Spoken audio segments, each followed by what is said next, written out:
Hello সবাই, অনেক দিন পর আবার এলাম গুড নিউজ নিয়ে। উদ্দেশ্য ম্যাটারনিটি শ্যুটের উদ্দেশ্যে রওনা দিয়েছিলাম হাতিপুকুর পার্কে। পার্কটার চারিপাশটা বেশ সুন্দর। আমাদের ফটোগ্রাফার দাদাও চলে এসেছে, শ্যুটের জন্য সব কিছু রেডি করছে, আর আমরা তো একদম রেডি। আজকে আমাদের ম্যাটারনিটি শ্যুট ছিল সিরাজ উদ্যানে। এখন আমরা ফিরছি, টোটো এসে গেছে আমাদের। কেমন লাগছে আমাকে জানিও।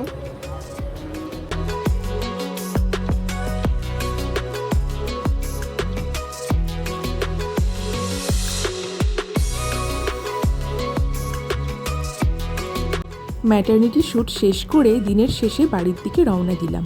By, see you in next blog.